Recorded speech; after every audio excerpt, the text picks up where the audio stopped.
오늘의 정치권 이슈 짚어보겠습니다. 최창열 용인대 교수, 김근식 경남대 교수 두 분과 함께합니다. 어서 오십시오. 안녕하세요. 안녕하십니까.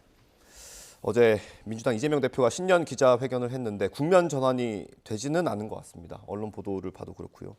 지금 사법 리스크가 원래 있던 거에서 하나가 더 나왔어요. 김성태 전 쌍방울그룹 회장이 이제 다음 주쯤에는 아마 우리나라로 들어올 것 같습니다.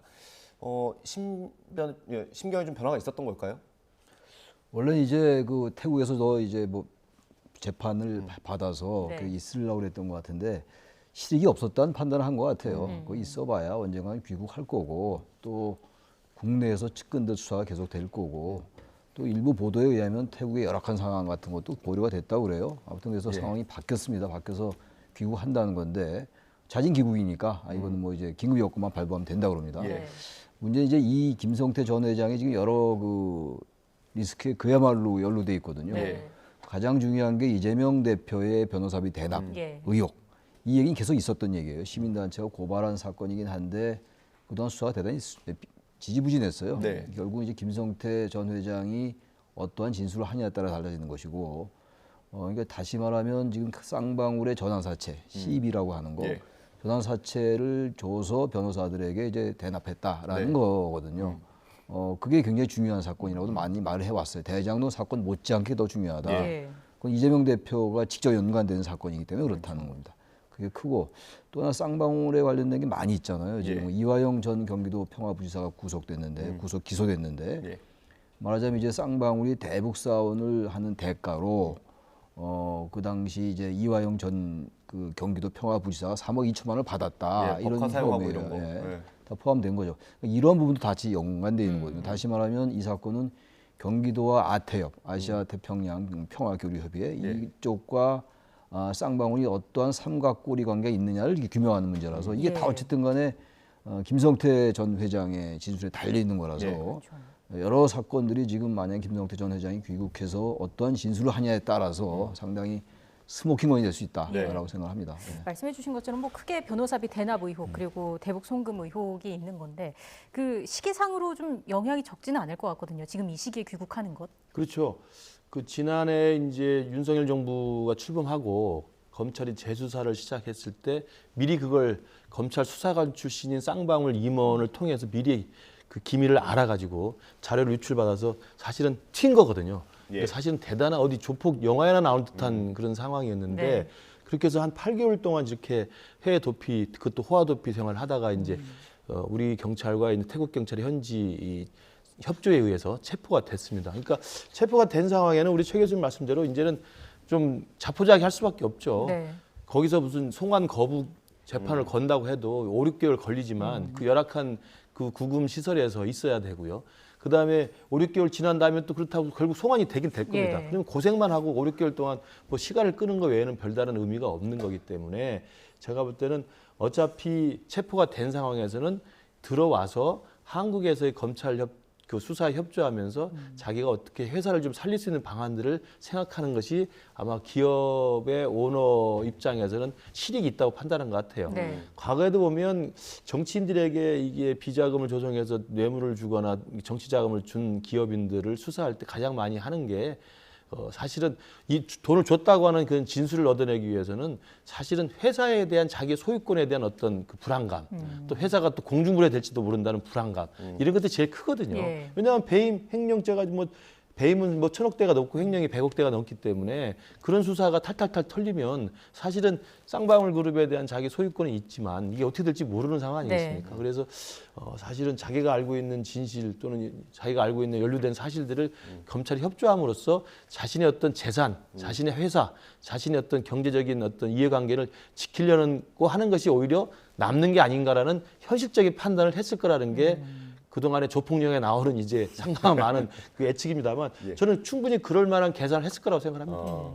지금 이 변호사비 대납 의혹을 먼저 보면 그 사건에 대한 녹취록이 나오기도 했었고요. 이 녹취록이 조작됐다라는 또 주장까지 나왔었어요. 변호사비 대납 의혹만 봤을 때 그 실체가 어느 정도 있다고 보세요? 근데 이게 변호사비 대납 사건은 이미 그 고발을 해서 고발하신 분이 사실은 또 사망도 하지 않았습니까? 고발을 해서 수사가 상당 부분 진전은 됐었어요. 그래서 관련돼 있는 혐의를 받는 그 이재명 대표의 그 변호사 또는 그 쌍방울 그룹의 사회이사를 했던 분들 변호사들이 또 소환도 되고 압수수색도 되긴 됐습니다. 그래서 수사가 일정 정도 진정이 됐는데 별다른 진척된 어떤 결과가 나오지 않은 상태로 지금 돼 있는 거거든요. 근데 이제 왜냐하면 그 쌍방울 그 그룹이 이재명 대표의 변호사비를 대납했다는 것이 되려면 당시에 쌍방울 그룹의 오너였던 김성태 회장의 진술이 나와야 됩니다. 예. 근데 그게 부분이 되지 않았기 때문에 사실은 수사가 진행은 됐지만 수사가 지금 종결되지는 않았지만 지금 교착돼 있는 상태이기 때문에 이번에 김성태 회장이 들어오면 만약에 그 전환사채 CD를 발행해서 그 이재명 대표의 변호인으로 참여했던 분들이 사회이사를 하고 전환사채를 또 이른바 그 성공 보수로 받고 이런 것들이 입증이 되고 확인이 되고 증거가 생긴다고 한다면 수사는 또 급물살을 탈 수가 있죠. 이재명 대표는 뭐 이전의 발언 다시 떠올려 보면 쌍방울과의 인연은 내복 하나 사입은 게 전부다. 뭐 이런 얘기도 하기도 했잖아요. 어떻게 해야 될까요?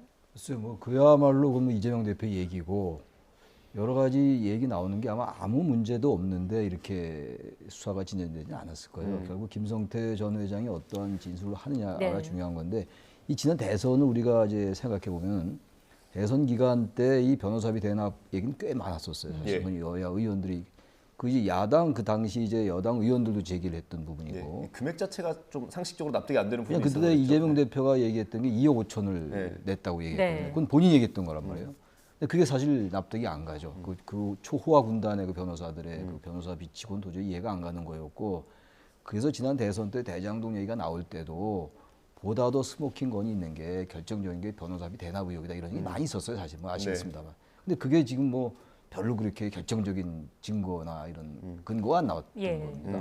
그래서 이제 어떻게 될지 모르겠는데 그 쌍방울의 전환사채 얘기는 계속 나왔던 건데 지금 김 교수님 잘 설명하신 것처럼 문제는 이재명 대표가 뭐 내복 하나밖에 안 받았다고 하는데 어쨌든 이화영 전 경기도 평화부지사도 어쨌든 이게 경기도가 대북사원 지원의 쌍방울의 대북 사업에 어떤 역할을 한 게 아니냐라는 이제 의심을 지금 하고 예. 있는 거란 말이에요. 그 이화영 전 지사 이제 구속됐고 그러니까 뭔가가 있으니까 3억 2천만 원을 받고 그게 불법 자금 수수인데 그래서 쌍방울이 지금 부당 거래도 있고 배임 횡령이 있고 굉장히 많습니다. 네. 쌍방울이 등. 그걸 이제 모든 키를 쥐고 있는 게 김성태 전 회장이란 말이에요. 그러니까 지금 이재명 대표에게 주어지고 있는 여러 가지 이제 사법 리스크라는 것, 그 중에서 성남 FC 이제 후원금 사건, 의혹 사건, 뭐 대장동 개발 의혹 사건이 있는데 이 지금 변호사비 대납 사건이 결정될 수 있다는 거예요. 김성태 전 회장의 발언이 어떤 것이냐에 따라서 그래서 그거는 글쎄 김성태 전 회장이 어떤 스탠스를 취할지 모르겠으나 어쨌든 검찰로서는 이게 굉장히 중요한 이제 그 수사의 방향이 급진할 수 있느냐 예. 아니면 그대로 교착에 빠지냐에 대한 갈림길이라고 봅니다. 네. 김성태 전 회장의 입만큼 주목을 받는 것, 그 전까지 주목을 받았던 게 김만배 씨의 일 네. 아니겠습니까? 극단적인 선택을 시도한 이후에 오늘 처음으로 재판에 출석을 한다고 하는데 사실 그동안에 잃은 게 많고요. 뭐 사람도 잃었고 돈도 잃었는데 좀 다른 진술을 하게 될까요?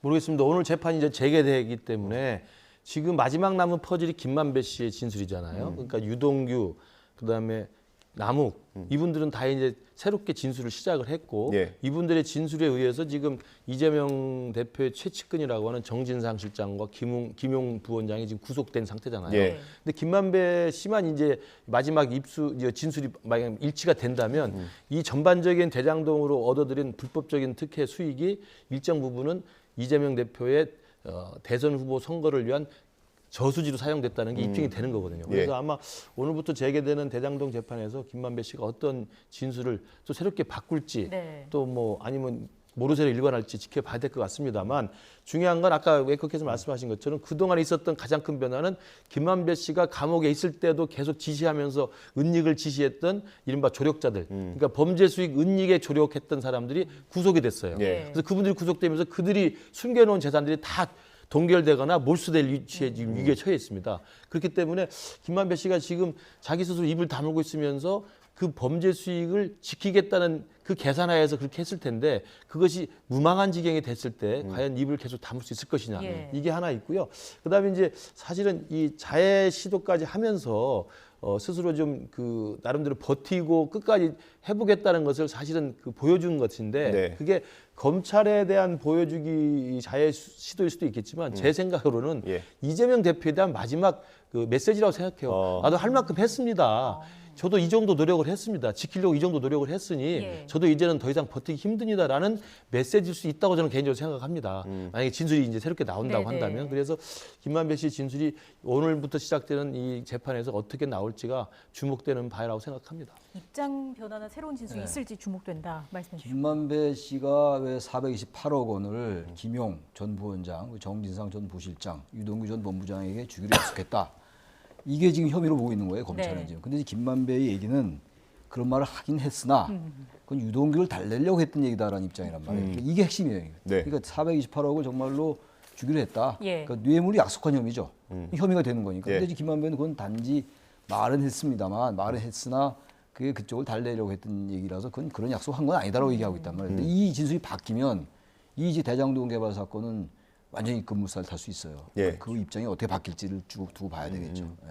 그 대장동 일당이 추가 기소가 됐어요. 이해충돌방지법, 네. 부패방지법인데 여기에 이재명 대표가 그러니까 공범으로 명시되지는 않았지만 연관이 돼 있는 사건이란 말입니다. 그렇죠. 그럼 어쨌든 이재명 대표를 압박하는 걸로 좀 볼 수 있을까요? 왜냐하면 이해충돌 방지법으로 추가 개소된 내용이 뭐냐면 대장동 사업에 관련된 아파트 분양권, 그다음에 뭐 수익권, 그다음에 무슨 시행사건에서 실제로 성남시가 얻을 수 있었던 수익을 미리 알려줘가지고 대장 일당들이 미리 돈을 뭐 준비해 놓는다든지 아니면 거기에 맞춤형으로 공모 기획서를 짠다든지 이렇게 해서 서로 짜고 했기 때문에 대장동에서 엄청난 수익을 올렸다는 걸로 지금 검찰은 보고 있는 겁니다. 예. 네. 그래서 이해충돌 방지법에 따라서 지금 이 대장동 일당들이 추가로 기소가 되면 네. 가장 첫 번째 변화가 그 대장동 사업으로 얻은 범죄 수익은 완전히 몰수가 됩니다. 아. 한 푼도 남지 않게 되고요. 7천억 정도로 얘기를 하더라고요. 7천억이 넘는 돈이고 그리고 그 사건이 추가 기소가 됐을 때 우리가 주목해 봐야 될 것은 그런 대장동 사업의 공모 지침이라든지 여러 가지 뭐 프로젝트가 진행되는 과정에서의 그 정진상 그때 당시 정책 비서관이었죠. 예. 정진상 비서관과 그 사업을 실제로 주도했던 성남도시개발공사의 유동규 본부장이 공적 기관에 있었던 사람들이니까 이 사람들이 사전에 정보를 주고 나서 그들에게 수익을 보여주게 했다는 거 아니겠습니까? 그러면 이 공적 기관에 있는 유동규 본부장하고 정진상 비서관의 상급 최종 결재권자가 누굽니까? 성남시장 이재명이었던 거죠. 그러니까 이재명 성남시장의 허락 없이 아니면 이재명 성남시장의 동의 없이 이재명 성남시장의 암묵적 묵인 없이 네. 그런 사업들에서 이해충돌 방지법 위반으로 기소가 되겠습니까? 그 부분도 이재명 대표를 결국 향하는 혐의의 추가적인 내용이 될 거라고 생각합니다. 그래서 검찰은 이제 혐의 입증에 자신감을 보이고 있는 거고요. 소환이 임박했다 이런 관측이 나오고 있는데 소환 통보가 오면 이번에도 응하게 될까요? 그래서 한번 소환에 응했었는데 소환에 응해서도 사법 리스크가 아니라 검찰 리스크다. 예. 이제 뭐 사법 구태타다, 검찰 구태타다 이런 말로 하는 거 보니까 어떤 소명이나 사과는 없었어요. 네. 예. 사실 지금 이제 이재명 대표는 자신이 뭐 결백하다고 합니다만 지금 충분히 말씀 나눈 것처럼 측근들이 구속이 됐고 네. 또 어쨌든 자신에게 다가오는 리스크가 있는 거잖아요. 예. 근데 여기에 대해서 전혀 사과도 없고 소명도 없었어요, 사실은. 오로지 정치적 발언밖에 없었단 말이에요. 근데 결국 이제 또 소환을 통보하면 또 갈 수는 있겠죠. 어차피 지금 이재명 대표의 그 스탠스는 기자회견 때도 보니까 완전히 이제 이 현재 이 정권이 검찰 정권이다. 그리고 이제 검찰이 야당과 자기를 죽이려 하는 것이다. 탄압한다. 정치법이다. 이 수위가 점점 높아지고 있단 말이에요. 네. 예. 뭐 도둑의 행각이다라는 말도 나왔고 예. 이런 말까지 나왔어요. 수위가 대단히 높던데 아마 그런 맥락이라면 소환에 또 응해서 그런 말을 또 할 수도 있다고 생각합니다. 근데 중요한 건 역시 이제 검찰이 어떠한 증거나 법리와 근거를 가지고 이재명 대표에 대한 수사를 해 나갈 수 있을 것인가. 지금 진술 얘기도 많이 하고 있습니다만 네. 예. 진술 말고 다른 게 뭐 없는지. 그러니까 이재명 대표나 이재명 대표 측은 진술 이외에는 지금 검찰이 특별한 물증을 가지고 있지 않다라고 보고 있는 것 같아요. 뭐가 진실인지 우리는 알 수는 없죠. 나중에 법원의 판단에 우리가 볼 수밖에 없는 거긴 합니다만 예.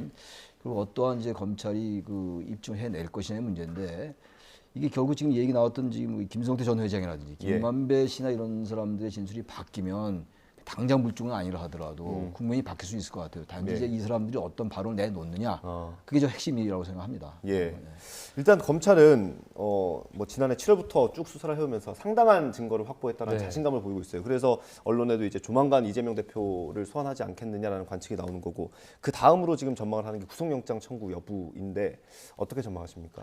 지난 10일에 소환됐던 그 성남 FC 3자 뇌물 혐의도 당연히 일반적인 법리에 따르면 구속영장이 100% 당연한 겁니다.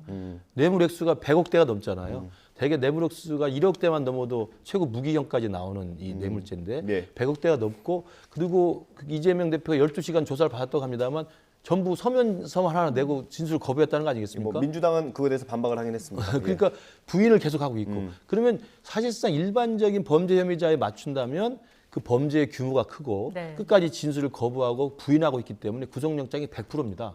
근데 이제 현직 제1야당 대표이기 때문에 구속영장을 치는 것에 대한 부담이 있을 수 있죠. 예. 그러나 아마도 범죄 혐의가 이것만 있는 게 아니고 성남 FC 의혹만 있는 게 아니고 지금 말씀하신 대장동 관련된 의혹도 지금 상당히 구체적인 혐의와 진술과 관계자들이 다 지금 구속 기소된 상황이기 때문에 그쪽 혐의도 있고 또 쌍방울 김성태 장 들으면 그쪽 관련 혐의도 있고 여러 가지 혐의들이 지금 같이 복합적으로 몰려 있기 때문에 저는 영장을 안 칠 수는 없다고 생각합니다. 네. 영장을 안 칠 수는 없다고 생각을 하는데 문제는 영장을 쳤을 경우에 체포동의안을 예. 제출을 해야 됩니다. 예. 그래서 1월 8일 날 끝나는 정기국회를 하루도 쉬지 않고 1월 9일부터 지금 국회를 열어놓은 거 아닙니까? 1월 9일부터 국회를 열어놨습니다. 국회 지금 하는 게 뭐가 있습니까? 그게 바로 다 그게 방탄국회라는 명백한 저는 물증이라고 생각을 해요. 예. 10일 날 검찰 소환이 있었기 때문에 저는 그래서 체포동의안을 낼 수밖에 없는데 또 그러나 체포동의안 낸다 하더라도 우리가 지난달에 또 노웅래 의원의 체포동의안 부결을 받기 부결됐었죠. 때문에 예. 노웅래 의원이 무슨 독립투사도 아니고 민주화 운동한 것도 아니고 집안에 3억이라는 현금 다발이 발견됐고 수천만 원의 뇌물을 받은 혐의로 체포영장, 구속영장이 청구된 분인데 압도적으로 민주당의 반대에서 부결됐습니다. 네. 이런 걸 보면 과연 영장 청구는 당연한 것이고 그러나 회기는 계속 열려 있기 때문에 체포동의안 내야 될 것이고 민주당은 또 압도적인 부결을 시켜서 체포동의안을 부결시켜 버리면 사실은 신병을 구속할 방법은 없는 것 같아요. 그러나 국민들이 판단할 거라고 생각합니다. 영장 청구 얘기 하나만 더 하면 이걸 대장동 사건에 대한 그 진척이 좀 이루어진다면 성남 FC 건과 묶어서 영장 청구할 가능성도 있을까요? 영장 청구에 대한 부담이 크겠죠. 제1야당 대표에 대한 영장 청구니까. 그리고 제1야당 대표가 소환된 적도 없었고. 근데 또 반대로 말하면 제1야당 대표가 이렇게 사법 리스크에 노출된 적도 없었어요. 네. 그건 마찬가지 입장이긴 한데 네. 검찰로서는 그 사건마다 구속영장을 청구할 수는 없을 거예요, 현실적으로. 그래서 어차피 성남 FC 의혹 사건은 영장을 청구하고 싶은데 지금 말씀하신 그런 이유 때문에 대단히 망설이고 있는 것 같고. 네. 그냥 일단 신병을 확보하기 어렵잖아요. 예. 영장을 청구하면은 영장 실질 심사를 해야 되는데 그럼 체포동의안이 가결돼야 되거든요. 네. 그럼 안 된다는 건 거의 확실한 거 아니겠어요? 한번 받고 벌써. 그래서 저는 이제 뭔가 증거나 이런 것들이 좀 나오면 제가 볼 때 영장 청구 가능성은 그래도 있다고 봐요. 왜냐하면 검찰로서는 여러 가지 지금 제1야당 대표고 방탄국회가 열리고 있고 체포동의안이 부결될 게 확실하다 하더라도 영장 청구 안 할 도리가 없는 거 아니겠어요? 네. 그래서 체포동의안 일단 제출하고 검찰이 어차피 부결될 거고 예. 그 이제 이 판단은 국민이 하는 겁니다. 다시 말하면 지금 이제 이재명 대표나 민주당도 대단히 정치적 이 수사로 몰고 가려는 그런 낌새가 보이잖아요. 예. 어떤 그 사법적이고 어떤 혐의나 이런 것보다는 그거나 마찬가지로 검찰도 체포영장 제출하고 부결되고 이러한 것들을 노릴 수도 있어요, 검찰도. 어차피 그런 서울의 수사는 저는 있을 수밖에 없다고 생각하거든요. 근데 지금 여러 가지 증거나 법리가 나오고 또 새로운 진술이 나온다면 그런 가정컨대 나온다면은 검찰이 영장 청구 안 할 도리가 없죠. 그러니까 성남 FC 후원금 의혹 사건이나 대장 사건이나 이런 쌍방 변호사들 대납 이게 뭔가 나온다면 당연히 영장 청구할 겁니다. 네. 그런 다음에 영장 청구해서 안 되면 결국 나중에 불구속 기소로 가겠죠. 예. 그런데 그때 가서 봐야 되겠죠. 그건. 여론이나 여러 가지 지형을 봐야 될 것 같습니다. 알겠습니다. 저희가 지지율 그래픽 하나 볼까요? 어제 발표된 건데 이렇게 사법 리스크가 지금 굉장히 가시화됐고 더 압박이 강해지는 상황이고요. 국민의힘의 지지율은 35%로 올랐고 더불어민주당은 28%에서 27%로 조금 낮아졌습니다. 이거는 아무래도 이재명 대표가 검찰 출석한 것 이런 것들이 좀 반영이 됐다고 봐야 될까요? 그렇죠. 금방 저도 그랬고 우리 최 교수님도 말씀했습니다만 민주당의 갈 길은 정확히 지금 결심이 쓴 것 같아요. 특히 이재명 대표는 10일 날 검찰 소환 때 입장 표명이나 어제 신년 기자회견의 저 입장을 보면 지금 자기 본인에게 씌워지고 있는 온갖 범죄 비리 혐의에 대한 사법 리스크를 검찰이 자기를 야당을 탄압하고 정적을 제거하기 위한 업문제 씌우기다라고 일단 규정을 해버렸습니다. 그걸로 끝까지 가겠다는 거예요. 네. 문제는 뭐냐면 그렇게 끝까지 가겠다는 이재명 대표의 이른바 이제 자기만의 어떤 그 동굴에 빠져서 자기는 죄가 없다는 걸 지금 강변하고 있는데 네. 민주당이 거기에 같이 수렁으로 빠져들고 있는 거죠. 그래서 일부 사법 리스크가 제기됐을 때는 당대표 출마할 때도 그랬고 당대표 이후에도 이재명 개인의 사법 리스크와 민주당은 분리하자는 게 민주당 내에도 의견이 있지 않았습니까? 근데 최근에 검찰 소환, 그다음에 어제 신년 기자회견 이후에 민주당 내 분위기 보면 그런 분위기가 다 사라졌습니다. 또 이재명 대표가 스스로 어디 그 댓글에 하도 그걸 달았다는 거 아니겠습니까? 총질은 외부를 향해 주세요 이렇게 했다는 거 아닙니까? 이제 내부에서 자기한테 쓴소리하지 말라는 거거든요. 그러면 민주당이 사법 리스크를 이재명 대표의 그 사법 리스크를 똑같이 갖지 않고 공도 동망의 길로 갈 수밖에 없는 겁니다. 저는 그 대표적인 첫 사례가 저렇게 이 지지율이 떨어질 수밖에 없죠.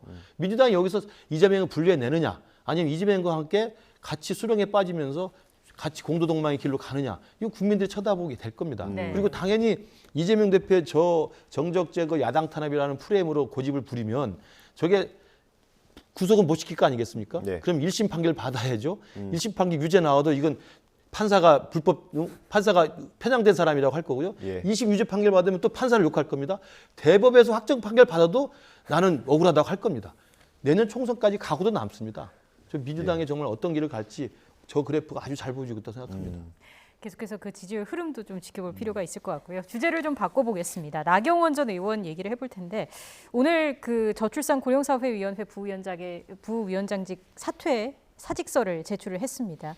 이게 대통령실이 인사혁신처에 서면 사직서를 제출하지 않은 것을 문제 삼았는데 이걸 깔끔히 정리를 하고 출마를 하겠다, 전당대회 출마를 하겠다 이런 뜻으로 봐야 될까요? 그렇게 일단 봐야 되겠죠. 처음에는 이제 사의를 표명했다 문자로 김대기 비서실장이 네. 사의 표명이니까 문자니까 대통령실에서 그거는 자신의 의사일 뿐이라고 얘기할 네. 수 있는 거예요. 근데 이제 정식으로 서면으로 제출했으니까 사표 쓴 거예요 말하자면 사표 예. 우리가 일반 직장으로 말하면 사표 쓴 건데 사표 썼으면 그거 수리하고 안 하고 여부를 떠나서 정치적으로 네. 난 이제 출마하겠다라는 쪽으로 해석할 여지가 충분히 있죠. 근데 지금 이제 대통령실은 아무튼 나경원 전 의원의 출마를 지금 만류하고 있는 상황이잖아요. 예. 어쨌든 지금 지난번에 권선동 의원도 불출마 선언했고 이른바 친윤 의원들의 이제 단일 대우를 형성해서 친윤 이제 그 의원이 당권을 잡기를 바라는 건데 나경원 전 의원의 지지율이 높잖아요. 지금 게다가 최근에 또 이런 사건이 터지면서 아니 사건이 아니라 이런 것을 서로 이제 대통령실과의 어떤 뭐 이제 갈등 예. 이런 것들이 하면서 오히려 압박을 받는 모양새라서 정치는 뭔가 압박받을 때 큰 면이 좀 있어요. 예. 나경원 전 의원이 그동안 뭐 원내대표도 했고, 예. 근데 지금 계속 나경원 전 의원이 지지율은 높은데 뭔가 좀 뒷심이 약하다 이런 느낌이 좀 드는데, 네. 글쎄 이렇게 이제 사직서를 서면으로 제출하고 정말 이제 출마하는 거 아니냐라는 생각이 들긴 드는데, 네. 아예 처음부터 그렇게 나갔으면 더 이제 지지율이 탄탄해졌을 텐데, 지금 이제 국민의힘 지지층 내에서 그럼 또 대통령실이 끝까지 이제 윤심이 발동이 되면 이른바 예. 그게 과연 어떻게 작용할 거의 문제인데 글쎄 전 나경원 전 의원은 출마하는 게 맞는 것 같아요. 정치인 저치면 출마해야죠. 예. 뭐 저출산 고령사회 부위원장이라고 출마 못하는 건 아니거든요. 네. 근데 맨 처음에 그 직을 맡았을 때 아 이건 출마를 안 하려나 보다 그런 전망을 저는 사실 개인적으로 했었어요. 오래됐었습니다. 몇 달 됐죠. 근데 아무튼 정치는 항상 바뀌는 거니까 정치는 생물이니까 네. 이런 상태까지 왔는데 출마 안 한다?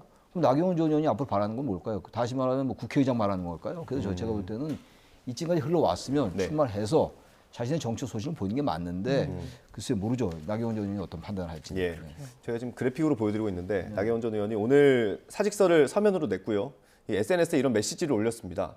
이 메시지 해석과 함께 지금 나경원 전 의원의 마음은 어떤 건지 오늘 말씀 사직서를 공식 제출했고 또 SNS에 저런 입장을 낸 것으로 봐서는 이제는 출마를 굳혔다고 볼 수밖에 없습니다.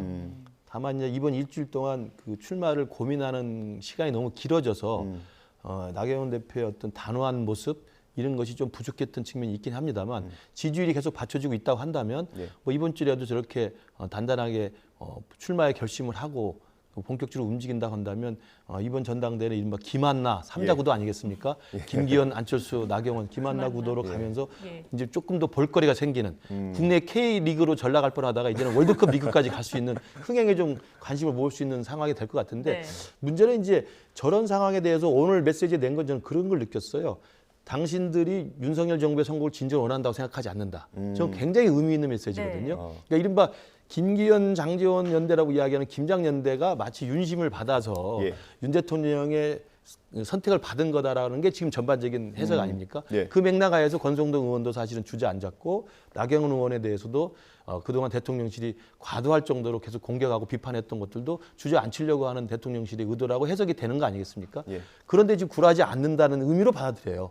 당신들이 윤석열 정부의 선거를 원하지 않는다라는 거. 거기에 대한 저항 의지를 보였다는 생각이 들고요. 두 번째 저 메시지에 숨겨 있는 함의는 뭐냐면 예.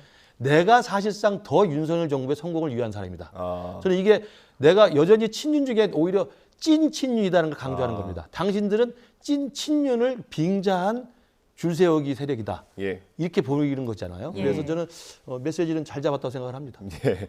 그러면 나경원 전 의원이 사직서를 낸 건 뭐 일각에서는 이런 해석도 합니다. 대통령의 재가를 바라는 거다라는 해석도 있는데 그거에 대해서 어떻게 생각하세요? SNS에 저 정도 쓰고 사직서라는 공식 사인을 해서 냈다고 한다면 거기서 그러면 반려하기를 바라면서 쓴 사람이 누가 있습니까? 저는 그건 아니라고 봅니다. 그 정도라면 정치인으로서 더 성장할 기회는 없다고 봐야죠. 윤석열 대통령이 내일부터 해외 순방을 떠나지 않습니까? 그 전에 이걸 좀 수리할 가능성이 있을까요? 글쎄 뭐 그것까지 제가 모르겠는데 수리 여부와 관계없이 자기가 선언해야죠 이제 지금 왔으면 수리하고 안 하고가 무슨 일반 회사 뭐 대리가 뭐 부장이 사표내는 거 아니잖아요. 예. 그다음 저쯤 되면요 수리 여부와 관계없이 그건 뭐 대통령실의 판단인 것이고 예. 자기 길을 가는 겁니다. 그리고 특히 이제 당을 위해서도 지금 너무 국민의힘이 윤심 그러잖아요. 이건 중도 유권자들이 봐도 별로 아름다워 보이지 않아요. 네. 일단 정당의 경선이 뭔가 역동적이라야 돼요. 네. 역동적이고 정체를 가지고 하나의 갈등축을 형성해가지고 그럴 때 중도층도 바라볼 수 있는 거란 말이에요.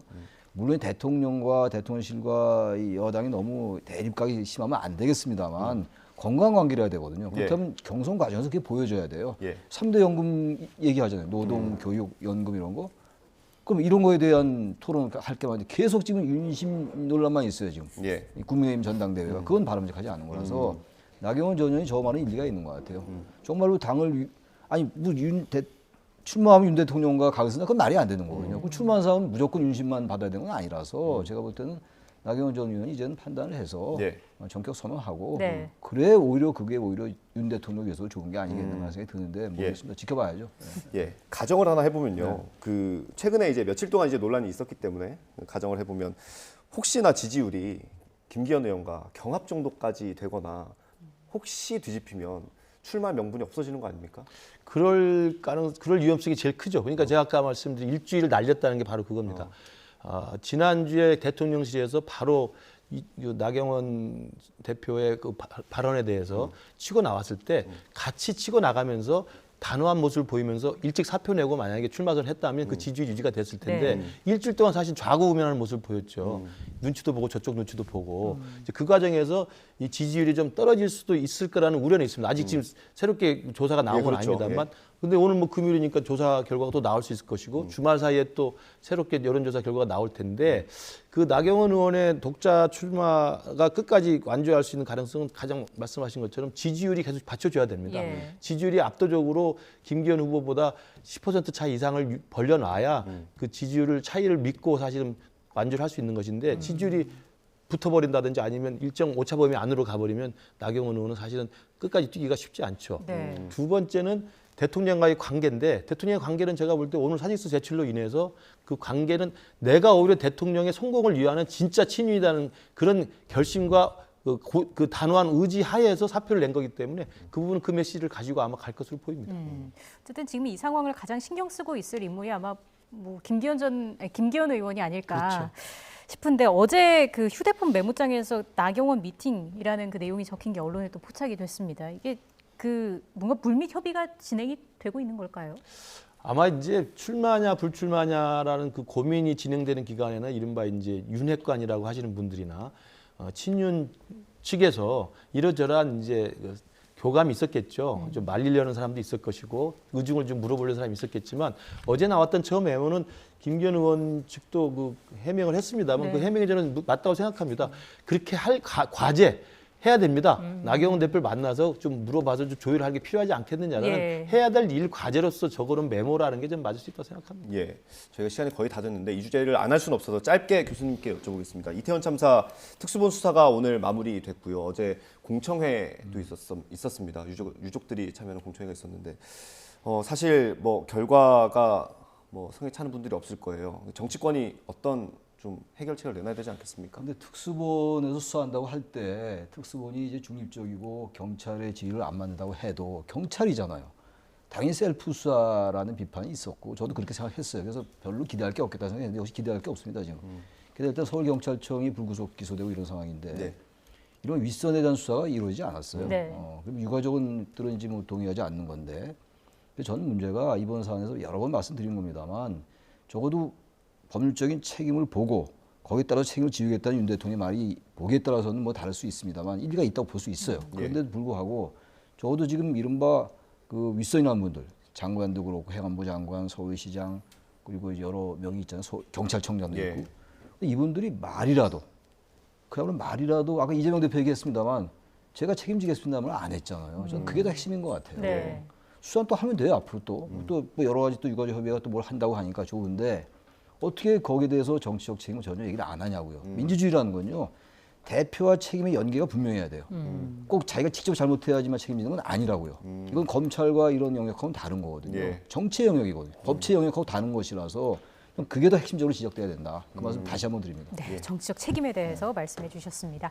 오늘 두 분 말씀 여기까지 듣겠습니다. 최창열 교수님, 김근식 교수님 두 분이었습니다. 고맙습니다. 감사합니다. 네, 감사합니다.